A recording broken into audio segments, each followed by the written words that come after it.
Lots of people say don't paddle alone, but thousands of people do it. So how do you know if you're ready or just being reckless? I've paddled solo for years, and honestly, early on, I put myself into some pretty sketchy places. I had no system to prove to myself I was ready. After looking back, I realized solo paddling isn't magic, and it's not about being an expert or being hardcore. It's about passing specific skill checkpoints. Without a way to know if you're ready, you'll either stay stuck, waiting for others to go paddling with you, missing that freedom of being on the ocean alone, or you'll go out unprepared. In this video, I'm showing you 5 things that you can evaluate to know if you're ready to paddle solo. This is the approach I wish I had years ago. Now, normally I try to do these videos outside, but today it's 8 degrees Fahrenheit and the wind is forecast to increase to 20 knots. It is not a paddling day. So we're inside where I can actually focus instead of freezing my hands, fumbling with cameras. It's just the challenge of being a sea kayak content creator in Northeast Maine in the winter. But that's not going to stop us. Let's get into it. Now, it would be irresponsible for me to not say that solo paddling is dangerous. We need to acknowledge that. I end every video with some form of safe paddling, and I mean it. I want you all to be safe paddlers out there. But we need to understand what the real challenges are and how we can start moving towards that if that's a goal of ours. It might not be a goal for you. That's fine. I'm going to share 5 things that I think play into this consideration. This isn't going to be everything you need to know that you can cross off everything on the list and all of a sudden you're magically approved to go paddling solo. These are just the things that I think about that have been incredibly helpful, and again, I wish I had these early on. These are going to show you what to evaluate and point you towards what to work on systematically. Now, before I get into the 5 things, I want to share a real-world example of why I wish I had this framework years ago. I became an ACA, an American Canoe Association Level 3 instructor. Not because I wanted to instruct others on the water, but because I wanted some sort of framework and validation that I could be out in certain conditions. And if I was certified to take other people out, then I must be competent enough to take myself out. So I did all of this work in this ACA Level 3 instructor training that did a lot about teaching frameworks and instructional styles, which is great, it's important information, but I wasn't there for that. I didn't specifically want to be an instructor. I wanted someone to say, yeah, you can do this. I wanted that framework. Okay, let's go to the first of my 5 points, self-rescue. Friends, we are safer in our boats than out of our boat. And things can happen out there on the ocean that can easily create out-of-boat experiences. I think you need one reliable way to get back in your boat, no matter what. Now, rolling is one of those ways. It's fast, but it's not required. I think there's a little bit of a myth here that in order to do certain things, you have to roll. And yeah, rolling is a great way to get back into your boat quickly, but it's not the only way. If a solid self-rescue isn't in place for you, this would be something I would really focus on. This would be the first place I might focus on. I like to think of it as trying to become an expert in your method. Pick one self-rescue method and be able to do it either sides of your boat, leaning with one arm, leaning with the other arm, with a paddle in your hand, with a paddle not in your hand. Find as many ways to build that self-rescue into a bomb-proof experience. Now, there's something that I want to point to here that was a mistake I made that I don't want you to make. And it's this idea like I can just stay close to shore.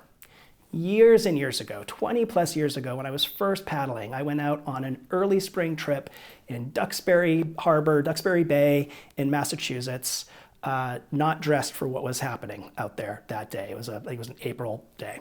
And I told myself I'll stay close to shore. Something happens, I'll swim back to shore. And I think that looking back, I wish someone had told me that is not a reliable skill set to use.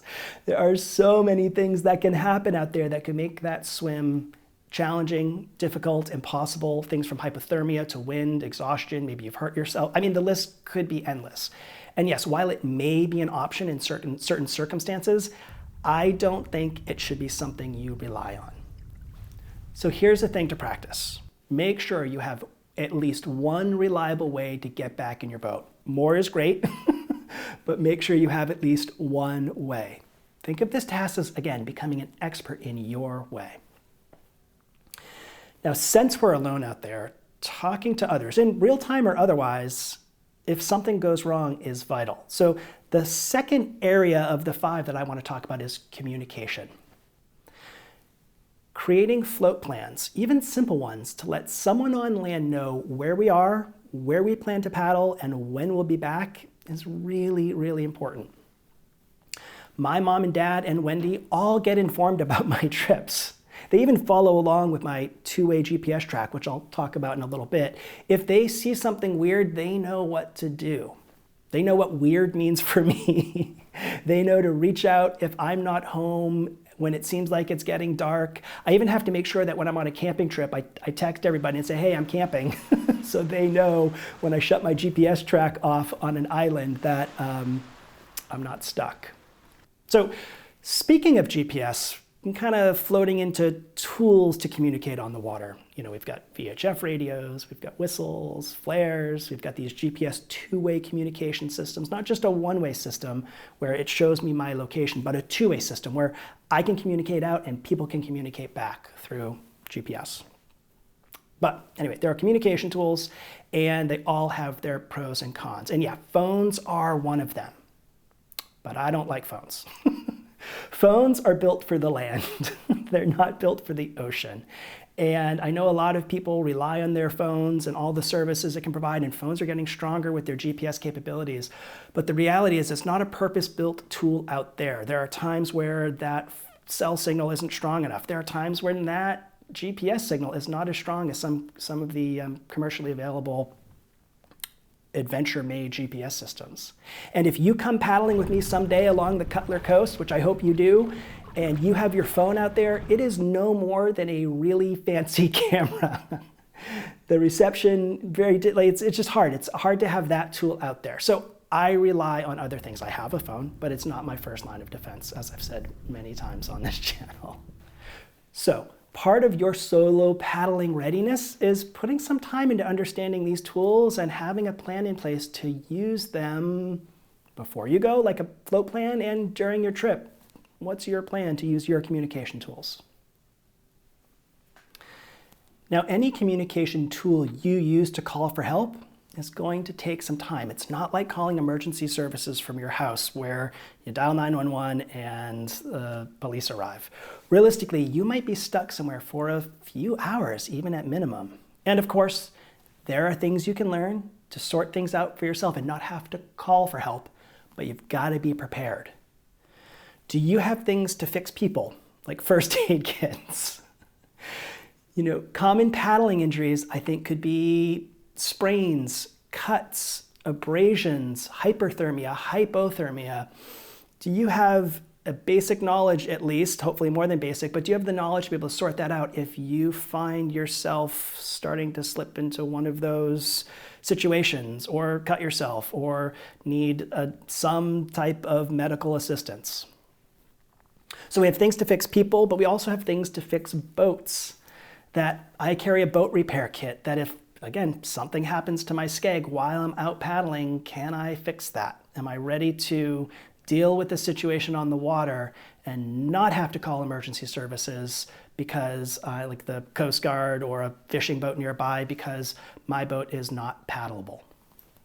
The other part of being prepared is being prepared to stay somewhere overnight if you get stuck. Now, I know this sounds extreme, but this is the mindset I adopt. If I was planning on paddling solo and this was a possibility, I'd make sure that I would stay alive. I might not be comfortable, but I've got systems to stay alive overnight when I paddle solo and I'm in a situation where that is a possibility, that walking, walking to the road and getting a ride home isn't a reality.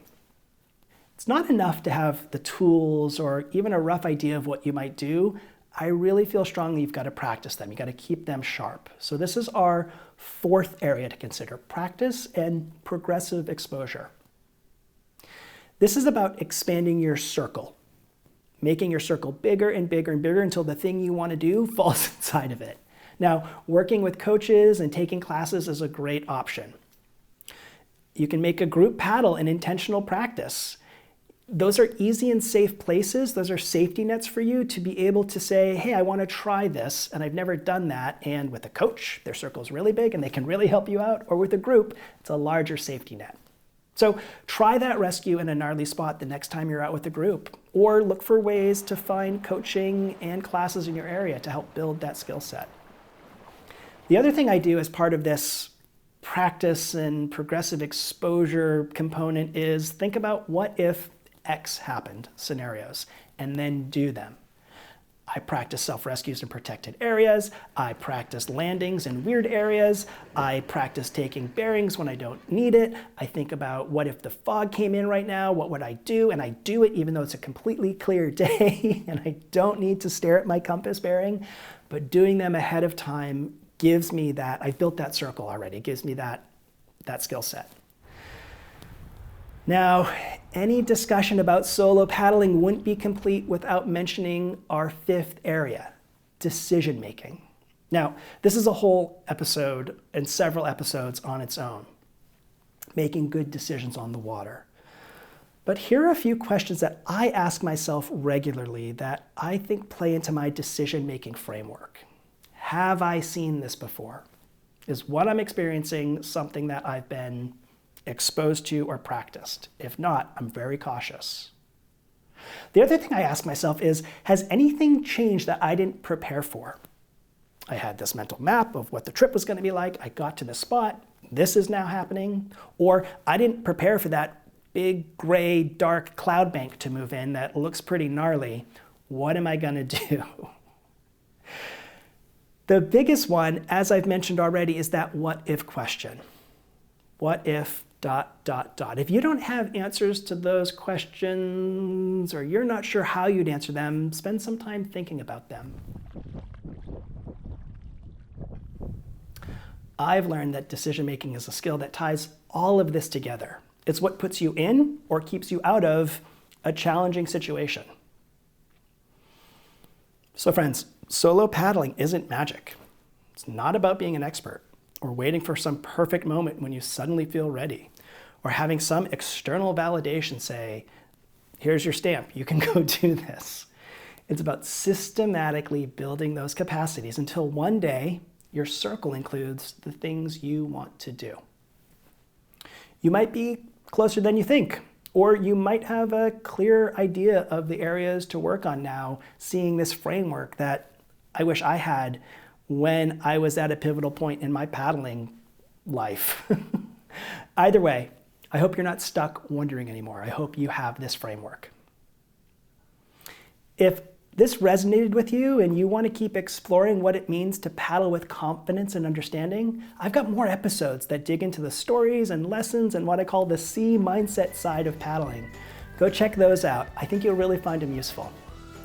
All right, friends. Well, as always, I hope you enjoy your adventures, whatever they are. And until next time, here it comes, safe paddling. All right, bye for now, friends.